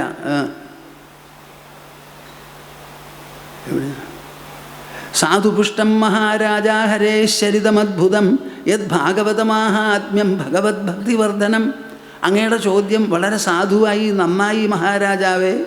ഹരേശ്വരിതമദ്ഭുതം, പരമകല്യാണനിധിയായിരിക്കുന്ന ശ്രീഹരി ഉണ്ടല്ലോ, അദ്ദേഹത്തിൻ്റെ ചരിതം മനുഷ്യചരിതമല്ല കൂട്ടരെ. അത് പ്രൈം മിനിസ്റ്ററുടെയും പ്രസിഡൻ്റെയും ചാൻസലറുടെയും ഒന്നുമുള്ള ചരിതമല്ലാതെ അത് അദ്ഭുതമാണ്. നമുക്ക് കണ്ടു മനസ്സിലാക്കാൻ പറ്റാത്ത ഈ വിശ്വസൃഷ്ടിയുണ്ടല്ലോ, ആ സൃഷ്ടിയുടെ മുഴുവൻ ഉറവിടത്തിൻ്റെ ചരിത്രമാണ്. അപ്പോൾ അത് എത്ര വിശേഷപ്പെട്ടതായിരിക്കണം എന്ന് ആലോചിച്ച് നോക്കൂ. അദ്ഭുതം യത് ഭാഗവത മാഹാത്മ്യം, അതിലെ ഭാഗവതന്മാരുടെ മഹാത്മ്യം ധാരാളം അതിൽ കാണും. ഭഗവത് ഭക്തിവർദ്ധനം, അത് കേൾക്കുമ്പോഴാണ് ഈശ്വരനോടുള്ള ഭക്തി കൂടിക്കൂടി കൂടിക്കൂടി മേൽക്കുമേൽ മേൽക്കുമേൽ മേൽക്കുമേൽ വർദ്ധിച്ചു വർദ്ധിച്ചു വരുന്നത്. ഗീയതേ പരമം പുണ്യം ഋഷിഭിർനാരദാദിഭി, നാരദൻ മുതലായിട്ടുള്ള മഹർഷിമാരെ എപ്പോഴും പാടി നടക്കുന്നതാണത്. നത്വാ കൃഷ്ണായ മുനയേ കഥയിഷ്യേ ഹരേ കഥാം. കൃഷ്ണ പരമാത്മാവിനെ നമസ്കരിച്ച് ഞാൻ അങ്ങയുടെ ചോദ്യത്തിന് മറുപടിയായി ഹരിയുടെ കഥ ചരിതം പറയാം. നിർഗുണോ വിഹ്യജോ വ്യക്തോ ഭഗവാൻ പ്രകൃതേ പരഃ. നിർഗുണോ വിഹ്യജോ വ്യക്തോ ഭഗവാൻ പ്രകൃതേ പരഃ സ്വമായാ ഗുണമാവിശ്യ ബാധ്യബാധകതാം ഗതഃ. ദാ കിടക്കണു നമ്മൾ എവിടേക്ക്? ദാർശനിക തലത്തിലേക്ക്. എന്താ ഈ ദാർശനിക തലം? കണ്ണിനല്ല, മൂക്കിനല്ല, കാതിനല്ല, ബുദ്ധിക്ക്. സ്വാമിജി പറയുന്നത് നിങ്ങളുടെ കർണപുടങ്ങളിൽ പതിയുന്നത് വരെ അവിടെ ദേഹം പ്രവർത്തിക്കുന്നു, ഇന്ദ്രിയങ്ങൾ. അത് കഴിഞ്ഞാൽ അത് മസ്തിഷ്കത്തിലേക്ക് പോവാണ്. അവിടെ ബുദ്ധിയിൽ വേണം അതിൻ്റെ ഗ്രഹണവും പരിചിന്തനവും നടക്കാൻ. കേട്ടോളൂ. നിർഗുണോ വിഹ്യജോ വ്യക്തോ ഭഗവാൻ പ്രകൃതേ പരഃ സ്വമായാ ഗുണമാവിശ്യ ബാധ്യബാധകതാം ഗതഃ.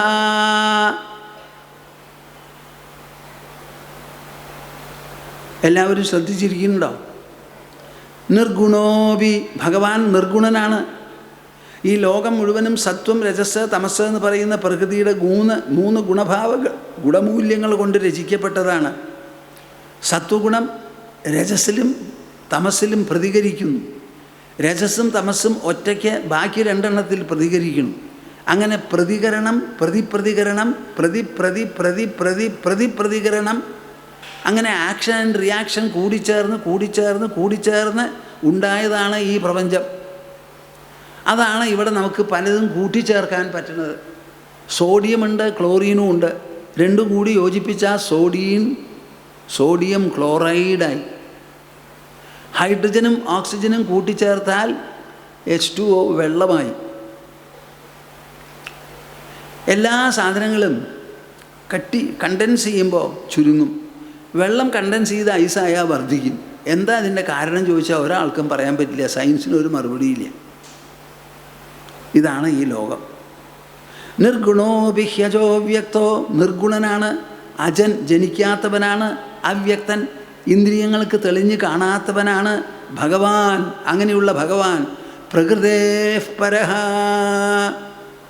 ഈ പ്രകൃതിയുടെ നിലവാരം, പ്രകൃതിയുടെ പിടിപാട് മണ്ഡലമുണ്ടല്ലോ, അതിൻ്റെയൊക്കെ അപ്പുറത്തുള്ളവനാണ്. സ്വമായാ ഗുണമാവിശ്യ, അങ്ങനെയൊക്കെ ആണെങ്കിലും ആ ഭഗവാൻ തൻ്റെ മായ എന്ന് പറയുന്ന ഒരു ശക്തിയും ഒരു മഹിമയുണ്ട്. ആ മായയെ സ്വയം ഉള്ളിലേക്ക് ആവേശിപ്പിച്ചെടുത്ത് ബാധ്യബാധകതാം ഗതഃ. ഞാനൊരു കളി കളിക്കാൻ പോവാം. എന്താ കളി? ഒരു ക്രിക്കറ്റ് കളി നടക്കണമെങ്കിൽ അതിൽ 2 ടീം വേണം. ഒരു ഫുട്ബോൾ കളിയാണെന്ന് വെച്ചോളൂ, 2 ടീം വേണം. ഒരാൾ ഇങ്ങോട്ട് അടിക്കണം, മറ്റാൾ അങ്ങോട്ടും അടിക്കണം. ഇവർ രണ്ടാൾ അടിച്ചടിച്ച് തുല്യമായി എന്നുണ്ടെങ്കിൽ എന്താ ചെയ്യുക? പെനൽറ്റി അടിക്കുമെന്ന് പറയും. ഇത്തവണ പെനൽറ്റി അടിച്ചിട്ടും തുല്യമായി. അവസാനം രണ്ടാമത്തെ പെനൽറ്റിയിലാണ് ഒരാൾക്ക് സ്കോർ കിട്ടിയത്. ഈ ക്രിക്കറ്റ് കളിക്കുന്നവർക്ക് കളിച്ചാൽ പോരെ, എന്തിനാ ഈ മാച്ച് കളിക്കണേപ്പാ? മാച്ച് കളിച്ചാലേ കാണാൻ ആൾക്കാരുണ്ടാവുള്ളൂ എന്ന് വെച്ചാൽ ഒരു ടീം ഇങ്ങോട്ടടിക്കണം, മറ്റേ ടീം അങ്ങോട്ടടിക്കണം, പിന്നെ ഇങ്ങോട്ടടിക്കണം, അങ്ങോട്ടടിക്കണം. അത് രണ്ടും കാണുമ്പോഴാണ് ആവേശവും ഉത്സാഹവും. അതുമാതിരി ഭഗവാനും ഒന്നാം തരം ഒരു കളി കളിക്കാൻ. കേൾക്കുന്നുണ്ടോ നിങ്ങൾ? സ്വമായ ഗുണമാവിശ്യ ബാധ്യബാധകതാം ഗതഃ. ഈ രണ്ട് പേരും ക്രിക്കറ്റിൽ കളിക്കുന്നവർ ക്രിക്കറ്റിനെയാണ് കളിക്കുന്നത്. അവിടെ കളിക്കാൻ ചെല്ലുമ്പോൾ ഒരാൾ തോൽപ്പിക്കാൻ നോക്കുകയാണ്, പിന്നെ ഒരാൾ ജയിക്കാൻ നോക്കുകയാണ്.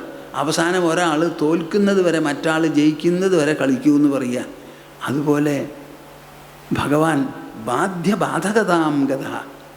ഒരു ഭാഗത്ത് ബാധിക്കുന്നു, പിന്നെ ഒരു ഭാഗത്ത് ബാധിക്കപ്പെടുന്നു. സത്വം രജസ്തമൈതി പ്രകൃതേർന ആത്മനോ ഗുണാഃ ന തേഷാം യുഗഭദ്രാജൻ ഹ്രാസ ഉല്ലാസ ഏവ വാ. സത്വം രജസ്തമൈതി പ്രകൃതേർന ആത്മനോ ഗുണാഃ. സത്വം രജസ് തമസ് എന്ന് പറയുന്ന മൂന്ന് ഗുണങ്ങൾ. ഗുണങ്ങൾ എന്ന് പറഞ്ഞാൽ എന്താ പറയുക? ശക്തിവിശേഷങ്ങൾ, ഭാവവിശേഷങ്ങൾ, സാധ്യതകൾ എന്നൊക്കെ അർത്ഥമാണ്.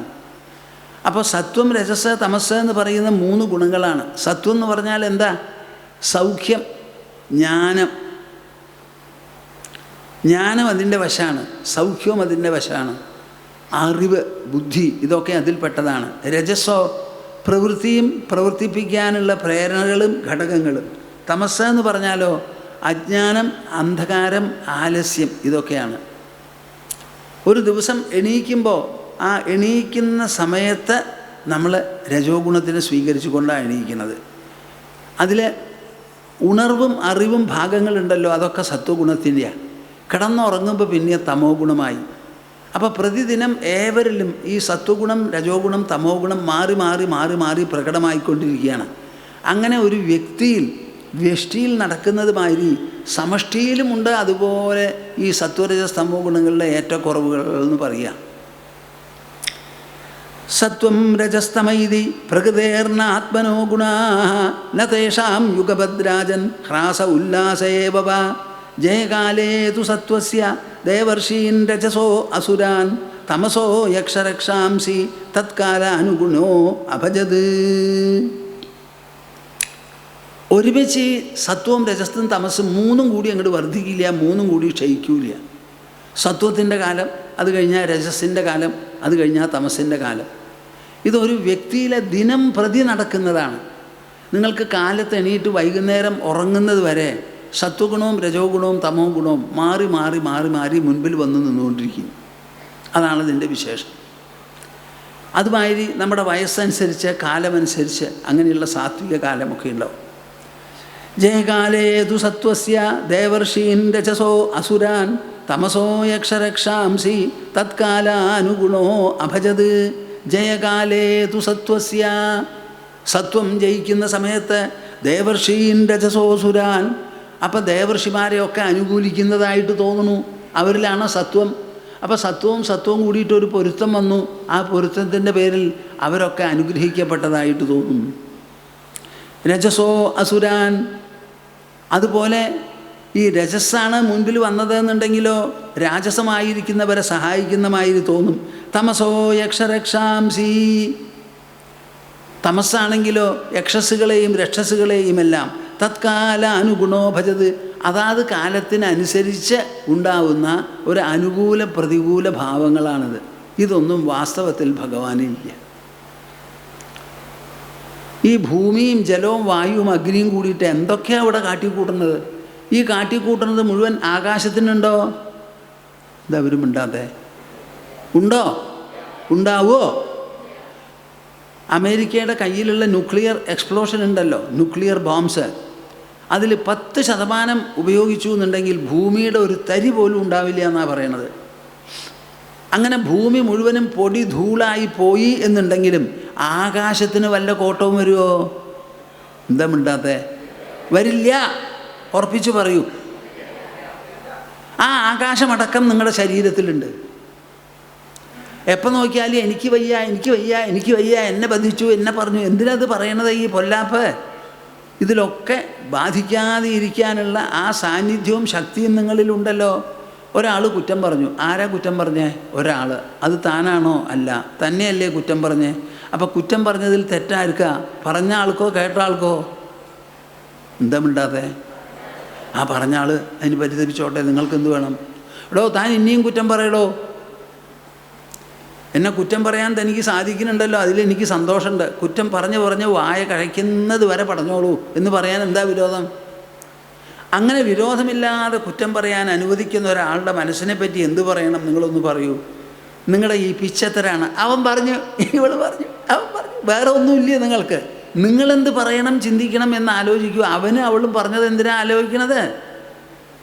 ശാസ്ത്രങ്ങളിൽ മുഴുവൻ അതാണല്ലോ പറയുന്നത്. ജയകാലേതു സത്വസ്യാദേവർഷീൻ രജസോസുരാൻ തമസോ യക്ഷരക്ഷാംസി തത്കാലാനുഗുണോ ഭജത് ജ്യോതിരാതിരിവാഭാതി സംഘാതാന്ന വിവിച്യതേ വിദന്തി ആത്മാനമാത്മസ്ഥം മഥിത്വാ കവയോന്തതഃ. ഭഗവാൻ എങ്ങനെയാ? നിങ്ങളുടെ വീട്ടിലെ വിളക്ക് പോലെയാ. ഒരു ബൾബ് ഇട്ടു, ടപ്പ് ഇത് പ്രകാശം വന്നു. എന്നിട്ട് എന്ത് ചെയ്യും? നിങ്ങൾക്ക് വേണ്ടതൊക്കെ എടുക്കലും വയ്ക്കലും പൊക്കലായിട്ട് അത് കഴിഞ്ഞ് സ്വിച്ച് ഓഫ് ചെയ്ത് പോകും. അപ്പം നിങ്ങൾ ഈ പ്രവൃത്തിയിൽ, ഈ ചെയ്ത പ്രവൃത്തിയിൽ മുഴുവൻ ആ പ്രകാശത്തിനോ ബൾബിനോ വല്ല പങ്കുണ്ടോ? എന്താ മിണ്ടാതെ? സംശയമുള്ളൂ. നിങ്ങളുടെ ബൾബ് വല്ല തരത്തിലും ഇടപെടുന്നുണ്ടോ നിങ്ങളുടെ പ്രവൃത്തിയിൽ? അത് നിങ്ങൾക്ക് വെളിച്ചം കാണിച്ചു തന്നു എന്ന് മാത്രമല്ലേ ഉള്ളൂ. അതുപോലെയാണ് ഭഗവാൻ. ജ്യോതിരാതിരിവാഭാതി സംഘാത അന്ന വിവച്യതേ. അങ്ങനെ ഒരു ജ്യോതി തൻ്റെ ശരീരത്തിൻ്റെ ഉള്ളിലുണ്ട് എന്നുള്ളത് സാധാരണക്കാർക്ക് മനസ്സിലാക്കാൻ പറ്റണില്ല. പാഞ്ചഭൗതിക സംഘാതമാണ് നമ്മുടെ ശരീരം. ആ ശരീരത്തിൽ നിന്ന് വ്യത്യസ്തമായി വർണ്ണിക്കാൻ പറ്റാത്ത, വിവരിക്കാൻ പറ്റാത്ത ഒരു സാന്നിധ്യം, ഒരു പ്രകാശമുണ്ടെന്നുള്ളത് നമുക്ക് മനസ്സിലാകുന്നില്ല. വിദന്ത്യാത്മാനമാത്മസ്ഥം മഥിത്വാ കവയോന്തതഃ.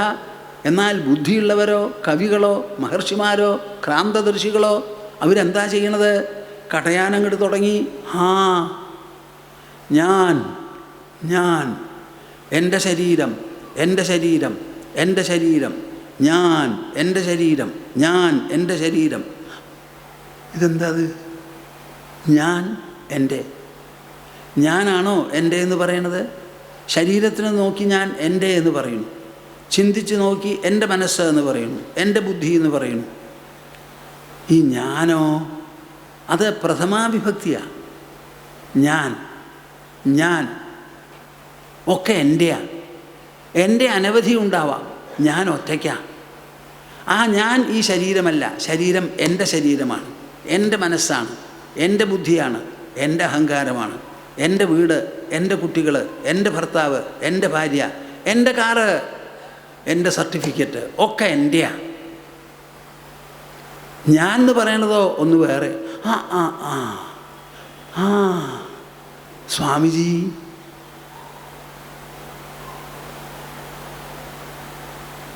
ഇങ്ങനെ ഞാൻ എന്ന് പറയണതൊന്ന് വേറിട്ട് നിൽക്കുക. അതെ, അത് സാക്ഷിയാണ്.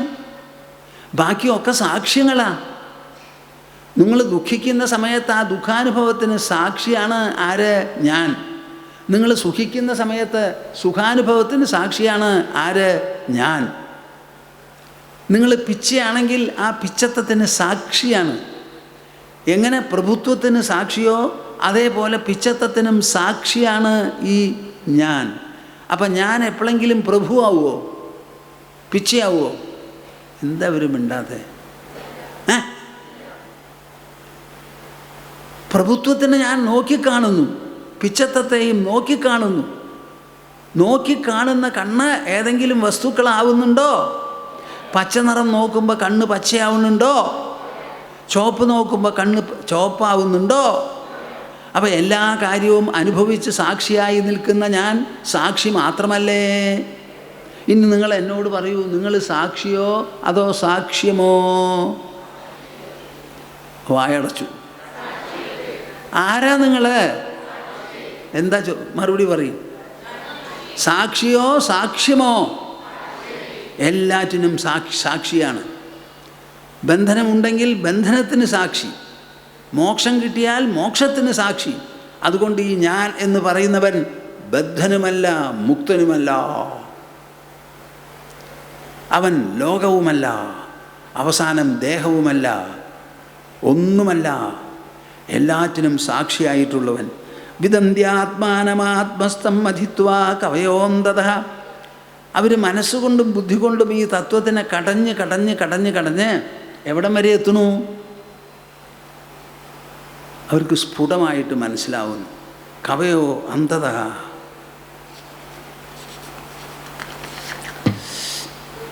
യഥാ ശുശ്രൂഷുപുരാത്മനഃ പരോ രജസൃജത്യേഷ പൃഥക് സ്വമായയാ സത്വം വിചിത്രാസുരിരം സുരീശ്വരഃ ശൈഷ്യമാണസ്തമൈരയത്യസൗ കാലം ചരന്തം സൃജതീശാശ്രയം പ്രധാനുപുംഭ്യാം നരദേവ സത്യകൃത് യേഷ രാജന്നപി കാലയീശിത സത്വം സുരാനീകം ഇവൈധയത്യതഃ. ഇത് ഞാനിങ്ങനെ വായിച്ച് പറയാൻ പുറപ്പെട്ട ഉദ്ദേശം വരെ ഒന്നും എത്തില്ല. അപ്പോൾ ഈ ഈശ്വരന് ഈ പറഞ്ഞ ബാധയൊന്നും ഇല്ല.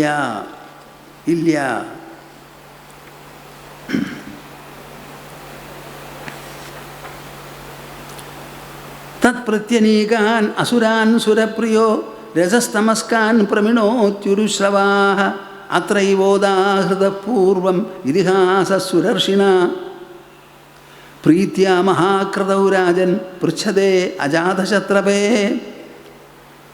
ഈ സത്വം രജസ് തമസ് എന്ന് പറയുന്ന 3 ഗുണങ്ങളുടെ വർധനയും ക്ഷയവും അനുസരിച്ച് ഒരു വ്യക്തിയിൽ ഉണ്ടാവുന്നത് മാതിരി ഈ വിശ്വസൃഷ്ടി പ്രപഞ്ചത്തിലും ഉണ്ടാവും ഈ ഏറ്റക്കുറച്ചിൽ. ഒന്ന് വ്യഷ്ടിയിൽ നടക്കുന്നത്, മറ്റൊന്ന് സമഷ്ടിയിൽ നടക്കുന്നത്. ഇത്രയേ വ്യത്യാസമുള്ളൂ.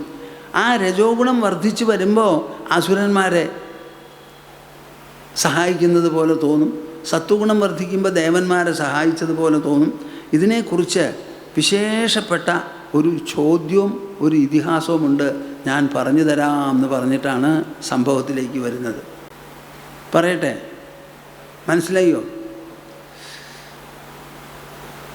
ദൃഷ്ട്വാ മഹാദ്ഭുതം രാജസൂയേ മഹാക്രതൗ വാസുദേവേ ഭഗവതി സായുജ്യം ചേതി ഭൂഭുജ. മഹാഭാരതം. അരക്കല്ലത്തിലിട്ട് ചുട്ട് ദഹിപ്പിക്കാൻ കഴിഞ്ഞില്ല. പാണ്ഡവ സഹോദരന്മാർ ജീവിച്ചിരിക്കുന്നു എന്നറിഞ്ഞപ്പോൾ ധൃതരാഷ്ട്ര മഹാരാജാവിന് തന്നെ ഒരു മനഃപരിവർത്തനം. ഈ കൂട്ടരെ കൊല്ലാൻ പുറപ്പെട്ടു, കൊല്ലാൻ സാധിച്ചില്ല, അവർ ജീവിച്ചിരിപ്പുണ്ട്. എത്രമാത്രം ശക്തരും ഭാഗ്യശാലികളും ആകണം അവർ.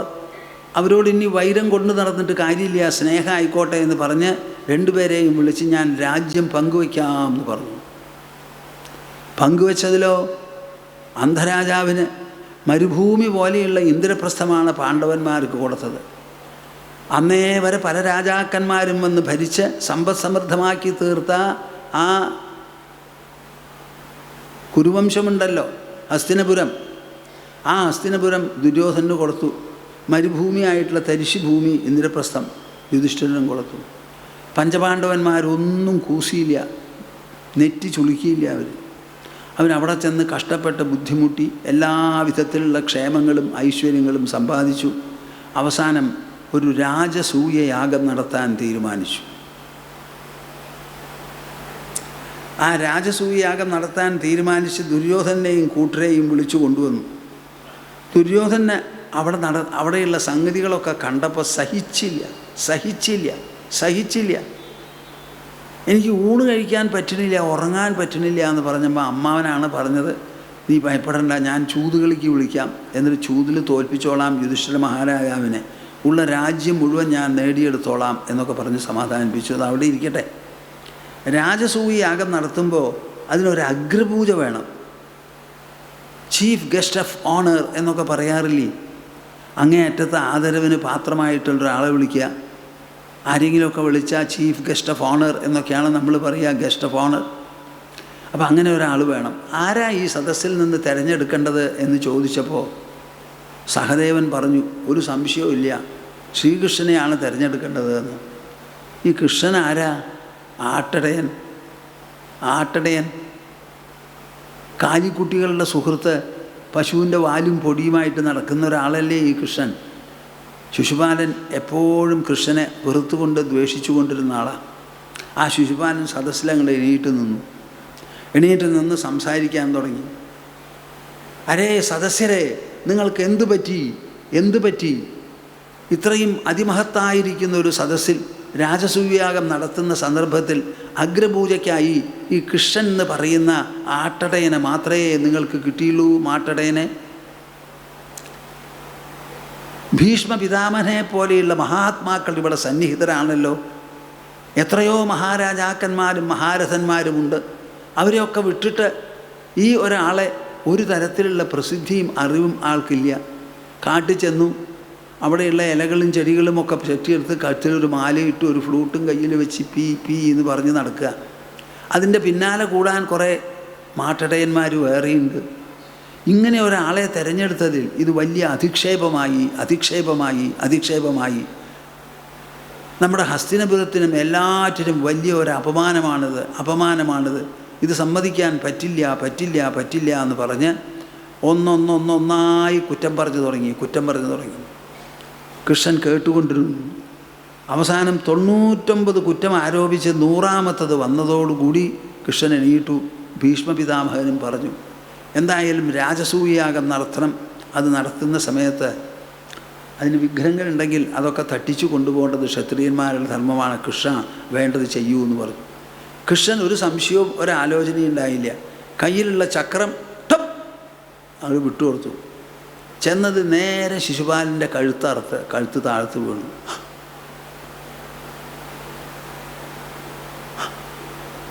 അപ്പോൾ ഉണ്ടായതോ, ആ വീണ കഴുത്തിൻ്റെ ഉള്ളിൽ നിന്ന് എല്ലാവർക്കും കാണാവുന്ന തരത്തിലൊരു തേജസ് പുറത്തേക്ക് അങ്ങോട്ട് വന്നു. എന്നിട്ട് എല്ലാവരും കാണത്തക്ക വിധത്തിൽ കാറ്റിലൂടെ സഞ്ചരിച്ച് കൃഷ്ണ പരമാത്മാവിൻ്റെ തലയുടെ ഉള്ളിൽ കൂടി അടിയിലേക്ക് അങ്ങോട്ട് ഇറങ്ങിച്ചത്. ഇതങ്ങോട്ട് കണ്ടപ്പോൾ ദൃഷ്ട്വാ മഹാദ്ഭുതം രാജസൂയേ മഹാക്രതൗ വാസുദേവേ ഭഗവതി സായുജ്യം ചേതി ഭൂഭുജ. അത്ര നേരം കുറ്റം പറഞ്ഞുകൊണ്ടിരുന്ന ശിശുപാലന് പെട്ടെന്ന് ഇങ്ങനെ ഒരു എല്ലാവരും കാണത്തക്ക വിധത്തിലുള്ള ഒരു തേജപുഞ്ചമായി കൃഷ്ണനുമായി യോജിച്ചു എന്ന് പറയണത് എങ്ങനെ പോയാലും മനസ്സിലാക്കാൻ പറ്റുന്നില്ല. അപ്പോൾ ഭഗവാനെ തൃപ്തിപ്പെടുത്താൻ വേണ്ടി നാം പൂജയും സത്കാരങ്ങളൊക്കെ ചെയ്യുന്നത് വെറുതെയാണോ? എങ്ങനെയാ ശിശുപാലൻ ഇങ്ങനെ സായുജ്യം എല്ലാവരും കാണത്തക്ക വിധത്തിൽ കിട്ടിയത്? സാധാരണ സായുജ്യം നടന്നാൽ ഒരാൾക്ക് കിട്ടിയാൽ മറ്റാൾ കാണാറില്ല. നമ്മുടെ പൂന്താനത്തിനെ പറ്റി പറയും. വലിയ ഭക്തനായിരുന്നുവല്ലോ അദ്ദേഹം. അവസാനം പൂന്താനം പറയാണ്, വൈകുണ്ഠത്തിൽ നിന്ന് രഥം വന്നിരിക്കണു എന്നെ കൊണ്ടുപോവാൻ, ഞാൻ കയറാൻ പോവാണ്, നീ വരുന്നുണ്ടോ എന്ന് ഭാര്യയോട് ചോദിച്ചു. വരില്ല എന്ന് പറഞ്ഞു. വേറെ 2 ആളോടും കൂടി ഞാനില്ല, അങ്ങ് പൊക്കോളൂ എന്ന് പറഞ്ഞു. അവിടുത്തെ ഒരു വേലക്കാരി പറഞ്ഞു ഞാനും വരാമെന്ന്. എന്നാ വന്നോ എന്ന് പറഞ്ഞു. 2 ആളും കൂടി വിമാനത്തിൽ കയറി ശരീരവും വീണു. ഇത് അദ്ദേഹത്തിൻ്റെ അനുഭവ. അത് പൂന്താനത്തിന് സംഭവിച്ചു. ഈ ശിശുപാലൻ്റെ ഇത് സംഭവിച്ചത് തത്രാസീനം സുരഋഷിം രാജാ പാണ്ഡുസുതക്രതൗ പപ്രച്ഛ വിസ്മിതമനാഹ മുനീനാം ശൃണ്വതാം ഇതം. അവിടെ മഹർഷിമാരും സജ്ജനങ്ങളുമൊക്കെ സന്നിഹിതരായിട്ടുണ്ട്. ആ സദസ്സിൽ എല്ലാവരും ഇരിക്കെ പപ്രച്ഛ വിസ്മൃതമന, രാജാവ് വളരെ അത്ഭുതത്തോടുകൂടി ശൃണ്വതാമിതം മുനീനാം, മഹർഷിമാരൊക്കെ കേൾക്കുമ്പോൾ ചോദിച്ചു, അഹോ അത്യദ്ഭുതം ഹേതത് ദുർലഭൈകാന്തിനാമപി വാസുദേവേ പരേ തത്വേ പ്രാപ്തിശ്ചൈദ്യസ്യ വിദ്വിഷഃ ഏതദ്വേദിതുമിച്ഛാമഃ സർവയേവ വയം മുനേ ഭഗവൻ നിന്ദയാ വേനോ ദ്വിജൈസ്തമസി പാതിതഃ. അഹോ അത്യദ്ഭുതം ഹേതത്, അഹോ അത്യദ്ഭുതം ഹേതത്. എന്താ ഇതിനർത്ഥം? അഹോ അത്യദ്ഭുതമാണല്ലോ. അപ്പം അത് അത്യദ്ഭുതമാണല്ലോ. പലതും ഞങ്ങൾ കണ്ടിട്ടുണ്ട്, കേട്ടിട്ടുണ്ട്, പറഞ്ഞും തന്നിട്ടുണ്ട്. അതിലൊന്നും ഇങ്ങനെ ഒരു സംഭവം പരാമർശിക്കപ്പെട്ടിട്ടില്ല. എന്താ അത് കഥ? അവൻ്റെ നാവിൽ നിന്ന് കൃഷ്ണനെ തെറിയേ കിട്ടിയിട്ടുള്ളൂ. ചെറുപ്പം മുതൽക്ക് ഇപ്പോഴും ചെയ്തത് തെറി തന്നെയാണ്. ആ തെറിക്കെല്ലാം കൂടി കിട്ടിയിട്ടുള്ള ഫലം എല്ലാവരും കാണുകെ ഒരു തേജസ് തന്നിൽ നിന്ന് പുറപ്പെട്ട് കൃഷ്ണ പരമാത്മാവിൽ ലയിച്ചു ചേർന്ന് സായുജ്യം കിട്ടി എന്ന് പറയുമ്പോൾ അഹോ അത്യദ്ഭുതം ഹേതത് ദുർലഭൈകാന്തിനാമവി, ഏകാന്ത ഭക്തിയോടുകൂടി ഈശ്വരനെ ഭജിക്കുന്നവർക്ക് പോലും ഇങ്ങനെ ഒരു സായുജ്യം വന്നിട്ടില്ല, കണ്ടിട്ടുമില്ല, കേട്ടിട്ടുമില്ല, പറഞ്ഞിട്ടുമില്ല. ഇതെങ്ങനെ സംഭവിച്ചു? അപ്പാ വാസുദേവേ പരേ തത്വേ പ്രാപ്തിശ്ചൈദ്യസ്യ വിദ്വിഷഃ. ദ്വേഷം മാത്രം മുതൽക്കൂട്ടായിരിക്കുന്ന നാവും മനസ്സുമാണ് ശിശുപാലിന്. ആ ശിശുപാലിന് വാസുദേവേ പരേ തത്വേ പ്രാപ്തി, പരമതത്വമായിരിക്കുന്ന വാസുദേവനിൽ ചെന്ന് ചേർന്ന് സായുജ്യം കൈവരുക. ഇതെങ്ങനെയാത്? ഏതദ് വേദിതുമിച്ഛാമഹ സർവയേവ വയം മുനെ ഭഗവൻ നിന്ദയാവേനോ ദ്വിജൈസ്തമസി പാതിതഃ. ഏതത് വേദിതും ഇച്ഛാമഹ, എന്താണിതിൻ്റെ പിന്നിൽ? ഇതിൻ്റെ രഹസ്യം എന്ത്? ഭഗവാനെ ഭജിക്കണത് നല്ല ഭാഷയിലും നല്ല രൂപത്തിലും നല്ല രീതികളിലും ആകണം എന്നൊന്നും ഇല്ല എന്നുണ്ടോ? ആർക്ക് വേണമെങ്കിൽ ഈശ്വര സായുജ്യം കിട്ടുമോ? മദ്യപനും കിട്ടുമോ? കുരടയ്ക്കും കിട്ടുമോ? അഭിസാരികയ്ക്കും കിട്ടുമോ? എന്താ അത് കഥ? കിട്ടുന്നാണല്ലോ ഭാഗവതം പറയണത്. പിങ്കളയ്ക്ക് കിട്ടിയില്ലേ? ആർക്കാ കിട്ടാത്തത്? ഏതദ്വേദിതുമിച്ഛാമഹ സർവയേവ വയം മുനെ ഭഗവൻ നിന്ദയാവേനോ ദ്വിജൈസ്തമസി പാതിതഃ.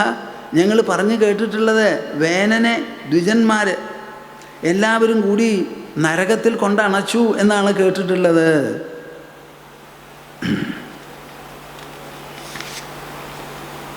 ദമഘോഷസുതപ്പാപ ആരഭ്യ കളഭാഷണാത് സമ്പ്രത്യമർഷി ഗോവിന്ദേ ദന്തവക്ത്രശ്ച ദുർമതിഃ ശബ്ദോരസകൃദ്വിഷ്ണും യദ്ബ്രഹ്മ പരമവ്യയം ശ്വിത്രോ ന ജാതോ ജിഹ്വായാം നാന്ധം വിവിശതുസ്തമഃ. ദമഘോഷസുതപ്പാപ ആരഭ്യ കളഭാഷണാത്, കൊഞ്ഞിക്കുഴഞ്ഞിരിക്കുന്ന കാലം മുതൽക്ക് ഈ ദമഘോഷസുതൻ ശിശുപാലൻ എന്ത് ചെയ്തിരിക്കുന്നു? കലഭാഷണാത് സമ്പ്രതി, അന്ന് തുടങ്ങിയതാണ് കൃഷ്ണനോടുള്ള വൈരവും ദ്വേഷവും കണ്ടുകൂടായ്മയും കുശുമ്പും. അത് ഇന്നും ഉണ്ട്. ഗോവിന്ദേ ദന്തവക്ത്രശ്ച ദുർമതിഃ, ദന്തവക്തരനും അതുപോലെ തന്നെ. ശപഥോരസകൃത് വിഷ്ണും യത് ബ്രഹ്മ പരമവ്യയം, ചെറുപ്പം മുതൽക്ക് ഇങ്ങനെ വിഷ്ണുവിനെ കുറ്റം പറഞ്ഞുകൊണ്ടിരുന്നവർക്ക് വായിൽ വെള്ളക്കുഷ്ഠം വരികയല്ലേ വേണ്ടത്? ആ വെള്ളക്കുഷ്ഠം വരുന്നതിന് പകരം ഇങ്ങനെ എല്ലാവരും കാണത്തക്ക വിധത്തിൽ സർവരെയും ലജ്ജിപ്പിച്ചുകൊണ്ട് അത്ഭുതപ്പെടുത്തിക്കൊണ്ട് അത്യപൂർവമായിരിക്കുന്ന അസാധാരണമായി കണ്ടിട്ടും കേട്ടിട്ടുമില്ലാത്തതായ ഒരു സായുജ്യം സംഭവിച്ചുവല്ലോ. എന്താത്? ശ്വിത്രോ ന ജാതോ ജിഹ്വായാം നാന്ധം വിവിശതുസ്തമഃ കഥം തസ്മിൻ ഭഗവതി ദുരവഗ്രഹധാമനി പശ്യതാം സർവലോകാനാം ലയമീയതുരഞ്ജസാ. കഥം തസ്മിൻ ഭഗവതി, ആ ഭഗവാനിൽ ദുരവഗ്രാഹധാമനി, ആ ഭഗവാന്റെ രൂപം വേണ്ടതുപോലെ മനസ്സിലാക്കിയെടുക്കുന്നത് എളുപ്പമല്ല, അജ്ഞേയമാണത്. അത് സുജ്ഞേയം ക്രാന്തദർശികൾക്ക് മാത്രമേ ഉള്ളൂ, തപസ്വികൾക്കും പരമഹംസന്മാർക്കും മാത്രം. പശ്യതാം സർവലോകാനാം, എല്ലാവരും കണ്ടുകൊണ്ടിരിക്കെ ലയമീയതുരഞ്ജസാ, പെട്ടെന്ന് ക്ഷണം കൊണ്ട്. ഇതെന്താ അത് കഥ? ഇതിലെന്തോ ഒരു രഹസ്യമുണ്ടപ്പാ, അത് ഞങ്ങളെ പറഞ്ഞ് മനസ്സിലാക്കണം എന്ന് പറയും. ഏതദ്ഭ്രാമ്യതി മേ ബുദ്ധി ദീപാർച്ചിരിവവായുന ബ്രൂഹ്യേതദ്ഭുതതമം ഭഗവാൻ ഹ്യത്ര കാരണം. ഏതദ്ഭ്രാമ്യതി മേ ബുദ്ധി, യുധിഷ്ഠിരൻ പറയാണ്, എൻ്റെ ബുദ്ധി ഭ്രമിക്കണു ഇതിനെക്കുറിച്ച് ആലോചിച്ച്. ദീപാർച്ചിരിവവായുന, വിളക്കിൻ്റെ നാളം കാറ്റടിച്ച് അങ്ങനെ തിരിയില്ലേ, ഇളകില്ലേ, അതുപോലെ. ബ്രൂഹ്യേതദ് അദ്ഭുതതമം ഭഗവാൻ ഹ്യത്ര കാരണം. അദ്ഭുതതമം, അദ്ഭുതം, അദ്ഭുതതരം, അദ്ഭുതതമം, അങ്ങനെ ഏറ്റവും വിശേഷപ്പെട്ട ഒരു അദ്ഭുതമായിരിക്കുന്ന ഈ രഹസ്യം ഞങ്ങൾക്കൊന്ന് പറഞ്ഞ് മനസ്സിലാക്കി തരണം. അപ്പോഴാണ് പറയണത് ഭഗവാനെ സമീപിക്കേണ്ടത് എങ്ങനെയാണ്. ഇന്ന പ്രകാരം ഭഗവാനെ സമീപിക്കണം എന്നില്ല, നിങ്ങൾ സമീപിക്കണം എന്നാണ് അവിടെ കാര്യം. എങ്ങനെ വേണമെങ്കിൽ അങ്ങനെ സമീപിച്ചോളൂ, വെറുക്കണോ വെറുത്തോളൂ, ദേഷ്യപ്പെടണോ ദേഷ്യപ്പെടുത്തോളൂ, നിന്ദാസഹസ്രനാമം ഉണ്ടാക്കണമോ ഉണ്ടാക്കിക്കോളൂ.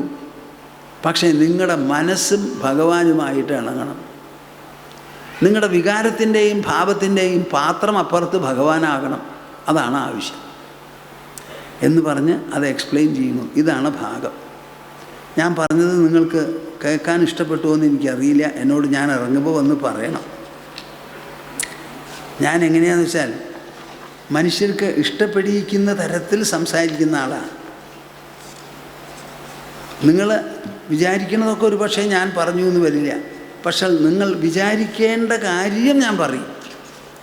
ഇന്ന പ്രകാരം വിചാരിക്കണം, ഇന്ന പ്രകാരം പുറപ്പെടണം, ഇതാണ് ആവശ്യം, ഇതാണ് ആവശ്യം എന്ന് പറഞ്ഞ് ശക്തമായി, ബലമായി, ആധികാരികമായി നിങ്ങളുടെ മനസ്സാക്ഷിയുടെ പ്രതിനിധി എന്നുള്ള നിലയ്ക്ക്, നിങ്ങളുടെ ജീവിതത്തിൻ്റെ ഒരു നിലയ്ക്ക് ഉടമസ്ഥൻ എന്നുള്ള നിലയ്ക്ക് നിർബന്ധ ബുദ്ധിയോടുകൂടി പറയുന്ന ഒരാളാണ് ഞാൻ. അത് നിങ്ങൾക്കിപ്പോൾ അറിയാമല്ലോ, 10-20 കൊല്ലമായില്ലേ. അപ്പം നമുക്ക് നിർത്താം.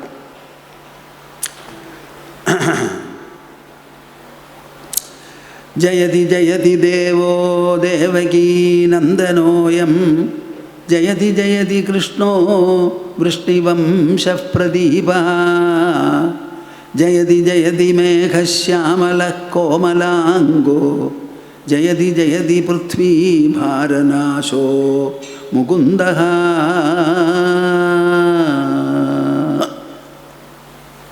ഹരി ഹരി ഹരി ഓം തത്സ. നമുക്കൊരു സമാപന ഓങ്കാരം ജപിച്ച് നിർത്താം. എല്ലാവരും തയ്യാറില്ലേ? കുറേ ആൾക്കാർ കൂടിയിട്ടുണ്ട്. കൂട്ടരെ, നിങ്ങളെല്ലാവരും ഞാൻ പറയണത് കേട്ട് ഓങ്കാരമെങ്കിലും ജപിച്ച് നിങ്ങളുടെ പങ്കാളിത്തത്തിന് ഒരു മുഴുവൻ നൽകൂ. ഇരിക്കുന്ന എല്ലാവരും ടപ്പ്.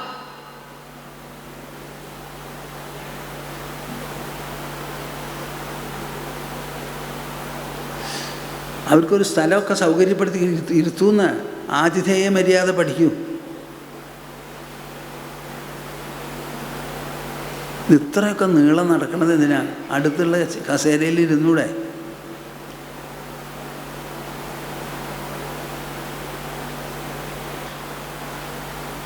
ഓ